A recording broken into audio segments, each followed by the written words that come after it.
Os espíritos sempre afirmavam que deveríamos fazer uso da linguagem conforme apropriado para o nosso entendimento. Kardec sempre se preocupou com a terminologia e a clareza nas definições. Essa voltada para o Alexandre. Como você avalia o uso de termos os mais diversos na literatura espírita, inclusive de origem orientalista? Isso pode ser prejudicial ao desenvolvimento da ciência espírita? Essa é uma boa pergunta. Na própria pergunta, eu acho que parte da resposta a gente encontra na pergunta, né? O Kardec se preocupa, como bom educador que foi, em transmitir a doutrina, os ensinamentos espíritas, de modo mais claro possível, para evitar ambiguidades, interpretações distintas.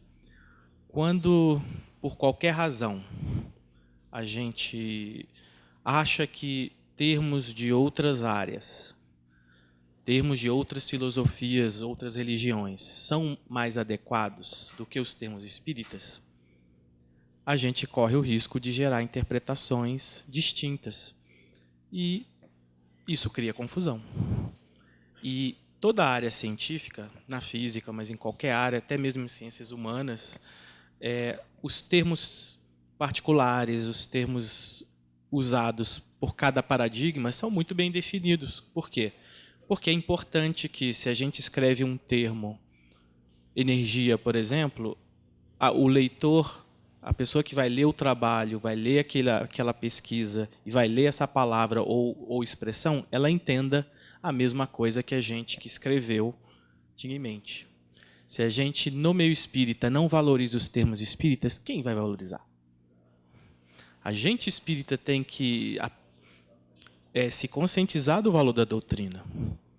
Então, uma intenção nossa em valorizar, em destacar aquele item 2 do Evangelho segundo o Espiritismo, da autoridade da doutrina espírita, é motivar a gente a perceber que a doutrina não foi uma coisa da cabeça do Kardec, ou uma escolha arbitrária de mensagens dos espíritos e conjuntou aquilo tudo para formar as obras básicas.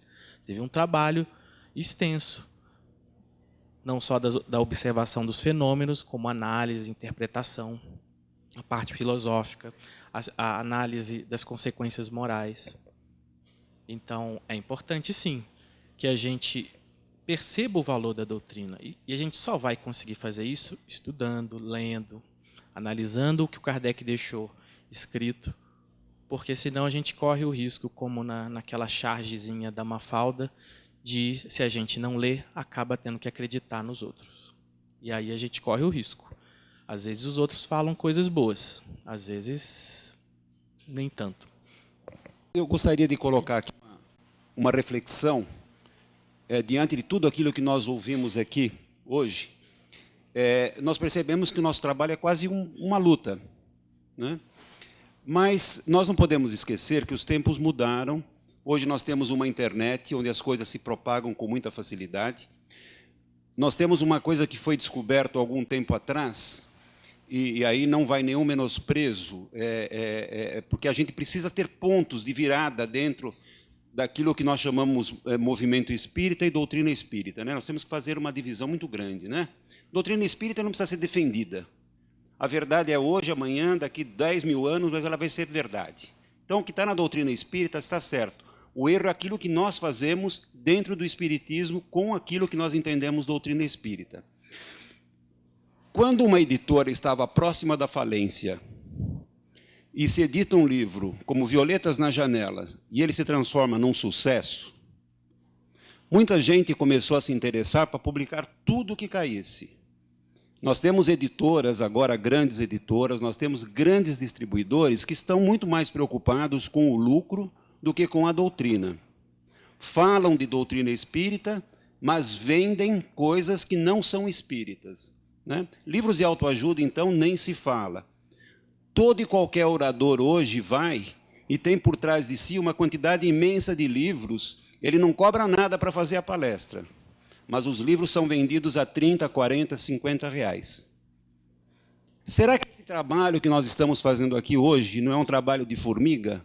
Diante desse gigante que se criou na doutrina espírita, econômico, financeiro, aonde o interesse material está acima de todas as coisas espirituais?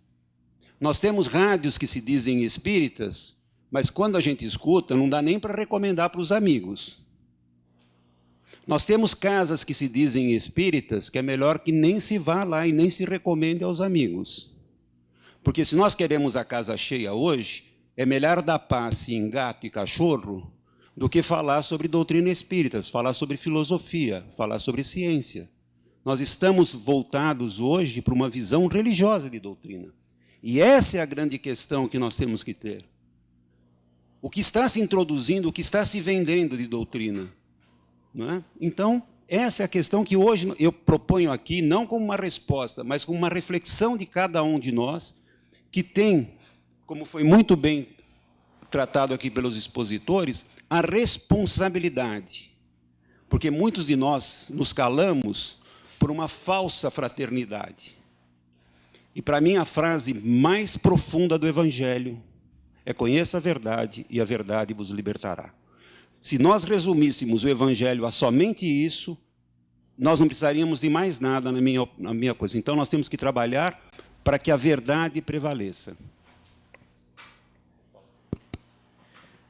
Aproveitando, já que é um debate, a ideia que nós temos, e até aproveitando que o Amorim está aqui, é com relação às questões e às reflexões que a gente tem feito. Tanto a Astrid quanto o Alexandre, eles colocaram a essência do que poderia servir para nós desenvolvermos aspectos, para entendermos as diretrizes principais para classificar, julgar, ponderar. Como o Ney está fazendo aqui, ele está apontando divergências e algumas coisas que chocam perante a compreensão de espiritismo. E aí vem a grande questão que a gente pode formular, mas que ajuda também depois já a responder as demais. O que nós efetivamente conseguimos fazer para dialogar e conversar com os demais sobre tudo isso que a gente está falando aqui? Porque discutir isso aqui dentro é muito fácil.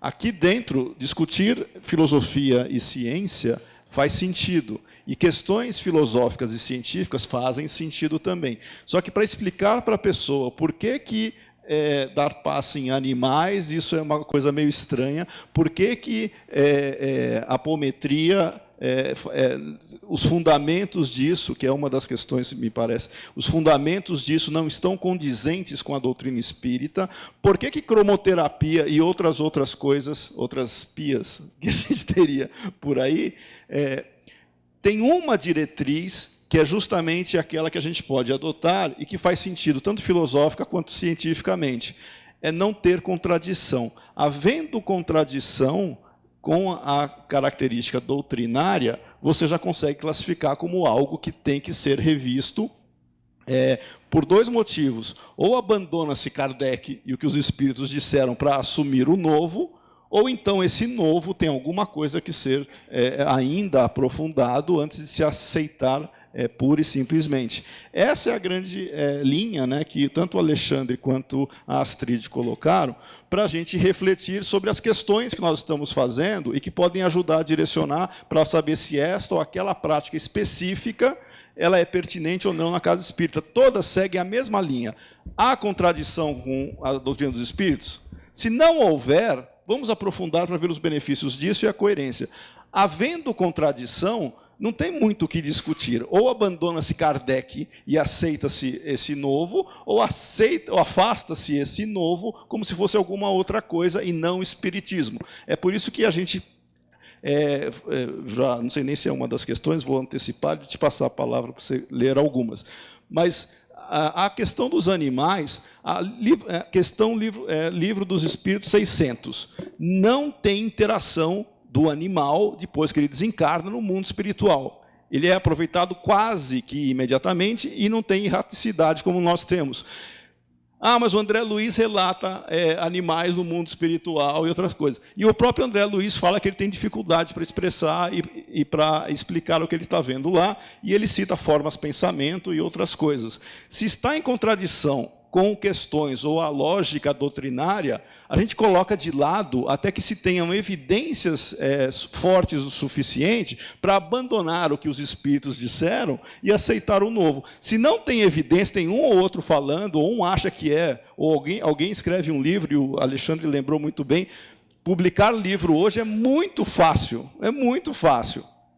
Só que para publicar livro científico não é nada fácil.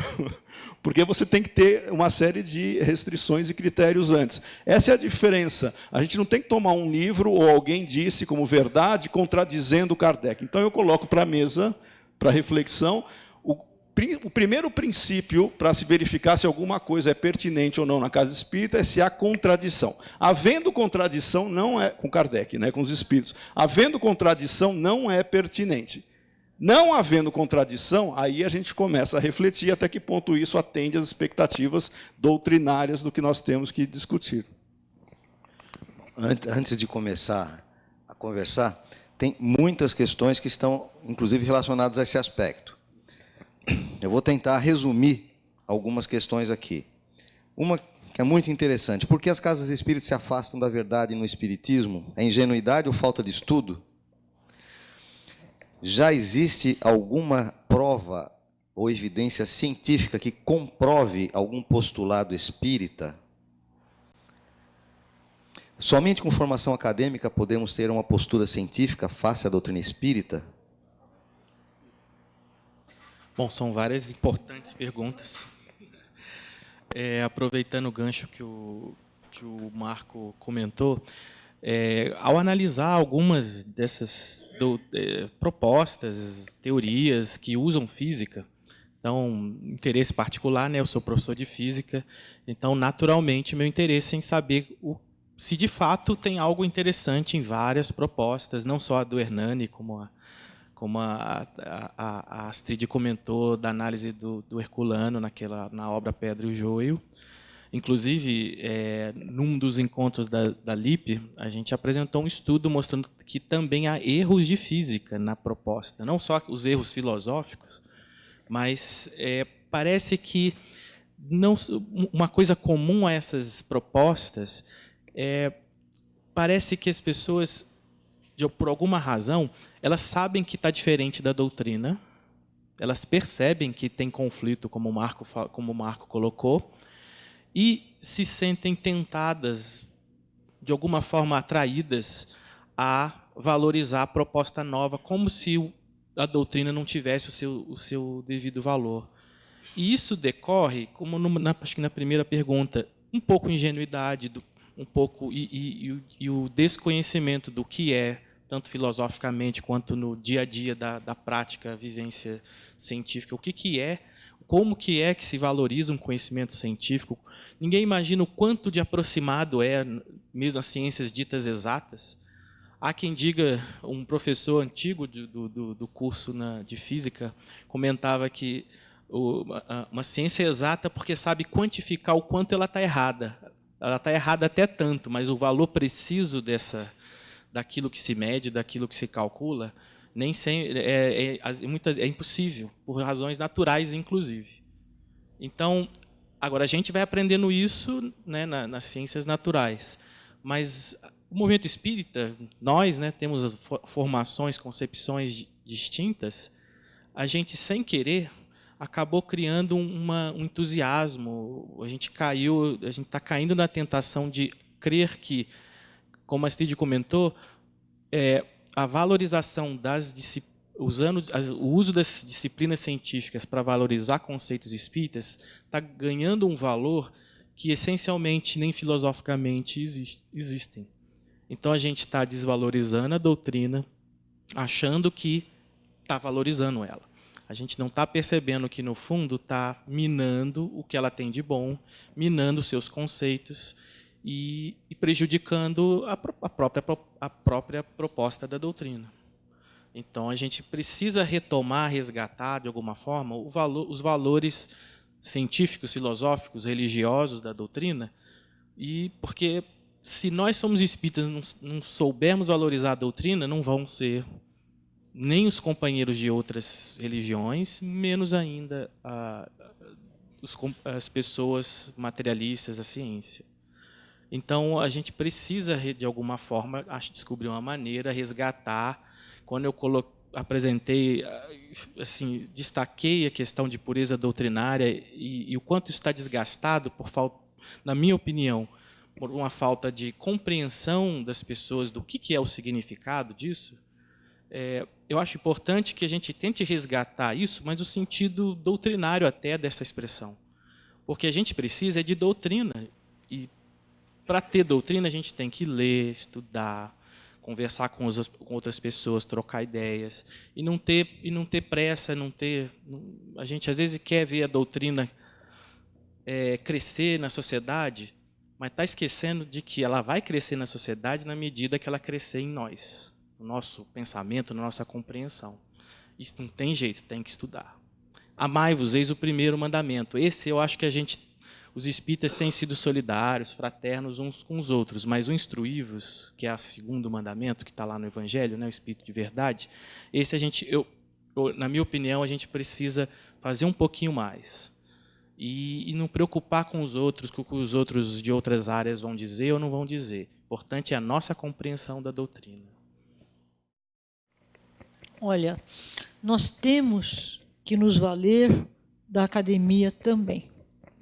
Porque pessoas que são especializadas em determinada área, elas vão trazer para o espiritismo assim, questões mais legítimas, fundamentos mais conscientes, né? Sem com isso gerarmos o cientificismo. Então, eu realmente acredito na importância do estudo acadêmico para o espiritismo, né? E a questão da comprovação científica, existem algumas questões que podem ser comprovadas cientificamente através do método experimental, mas existem questões que não são da alçada da ciência. Então, nem sempre vamos dizer, olha, vamos ter a comprovação científica. Não. Como eu já tenho essa realidade metafísica transcendente, não tem como nós nos valermos da prática experimental para explicarmos, comprovarmos a doutrina. Então, por vezes é possível, né? Mas nem sempre é possível. Tanto é que, na conclusão do Livro dos Espíritos, Kardec afirma o seguinte: falsíssima ideia faz do espiritismo aquele que pensa que a sua força está nos fenômenos materiais, ao passo que a sua força está na filosofia, na razão e no bom senso. Então, a força está na lógica, que o método experimental pode ou não tem alicerces para aprovar. Eu quero... tinha mais perguntas, eu respondi, eu comentei uma só. Bom, até onde eu sei, a ciência formal materialista não comprovou nada a respeito da existência ou sobrevivência de algo além da matéria, da alma. O que eu tenho acompanhado é que alguns grupos de áreas que lidam com o ser humano, área de medicina, psiquiatria, psicologia, têm tentado investigar os casos de quase-morte, os casos sugestivos de reencarnação, as pesquisas de passe, a gente vê uma ou outra, ainda são bem humildezinhas comparado com a parte da ciência, com outros projetos da ciência materiais. E o lado interessante dessas áreas que lidam com as pessoas é que, eventualmente, entre um resultado e outro, entre uma experiência de quase-morte, em que a pessoa descreveu o que estava acontecendo fora do hospital e foram lá e constataram, um caso vai anotando, outro caso vai anotando, isso começa a levantar dúvidas na cabecinha da ciência e dos cientistas que só acreditam na tese, na posição materialista. Eu gosto muito de uma análise que o professor Chibeni faz do do ponto de vista de filosofia da ciência, quando analisa, por exemplo, como que as teorias, como que os paradigmas novos surgem, por exemplo. Eles não surgem assim, agora eu quero desenvolver a física quântica, porque eu acho que eu já cansei, enjoei da física clássica. O que aconteceu, aproveitando o caso da física? No século retrasado, a mecânica estava descrevendo muito bem o movimento, em termos das forças mecânicas que agem entre as partículas. A radiação eletromagnética estava bem descrita, inclusive o formalismo matemático muito bom, mas a interação entre a luz e a matéria estava pouco compreendida. Como é que, por exemplo, a gente sabe que se a gente for tomar sol, a gente vai bronzear a pele. E isso ocorre porque parte da radiação ultravioleta reage com alguma, esqueci o nome, da melanina na pele e ela fica moreninha. Tá. Assim, a física clássica, a teoria clássica vigente previa que qualquer tipo de radiação, acender um fósforozinho, por exemplo, seria capaz de bronzear. Ninguém sentado em frente a uma fogueira ou lareira se bronzeava, mas a teoria clássica previa algo assim.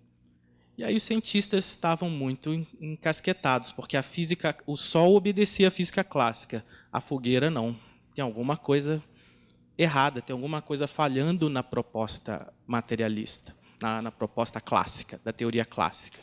Aí alguém teve uma inspiração, o acúmulo de inconsistências desse tipo motivou um cientista que a gente conhece, acho que o sobrenome dele é conhecido, que é o Planck, a propor uma maneira diferente de quantificar a forma da radiação que um corpo emite ou absorve, e pronto, a partir daí surgiu toda essa teoria quântica que a gente conhece da matéria e todas as consequências estranhas que advêm dela, tiveram a sua origem nisso, em questionamentos a respeito dos limites de validade das teorias clássicas.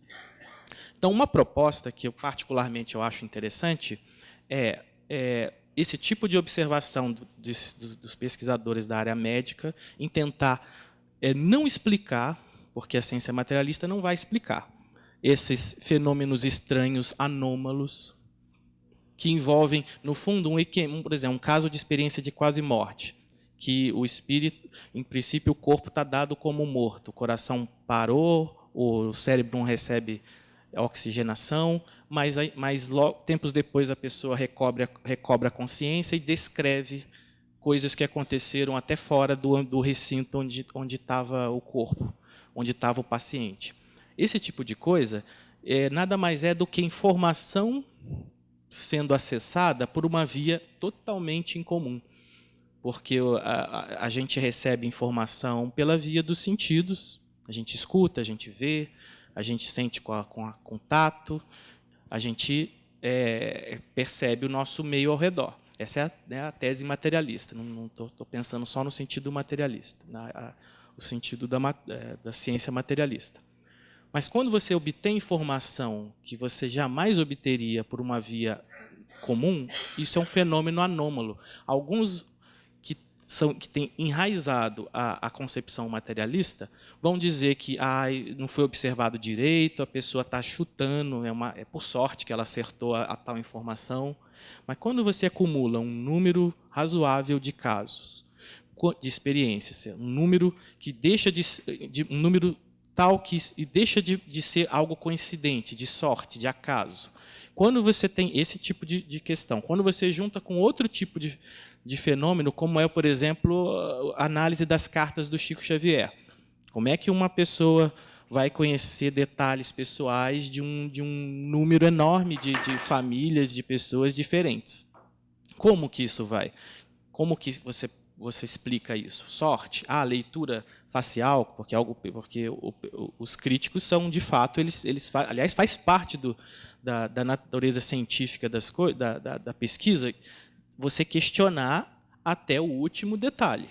Mas quando você vai amarrando os casos, vai selecionando aqueles casos em que você não tinha tem como considerar que houve fraude, que houve algum tipo de leitura ou de um tipo de contato em que a informação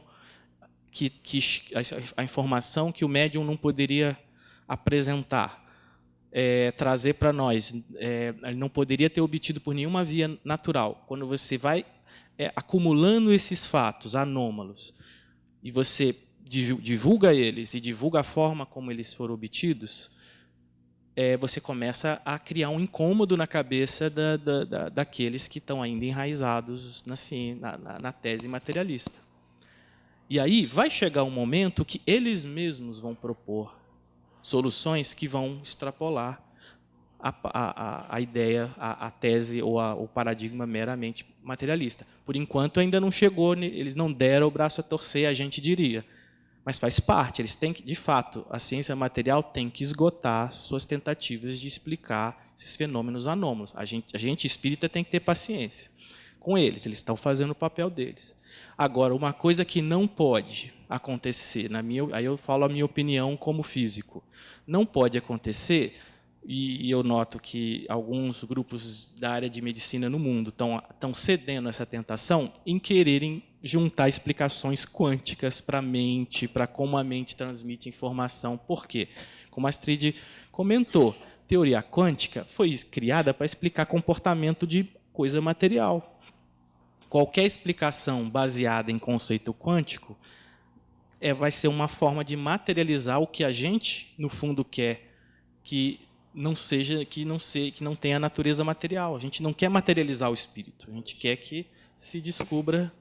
Fala. Se você, já que o assunto o Max Planck, né, que já que a gente está falando de física quântica, prêmio Nobel, inclusive, né?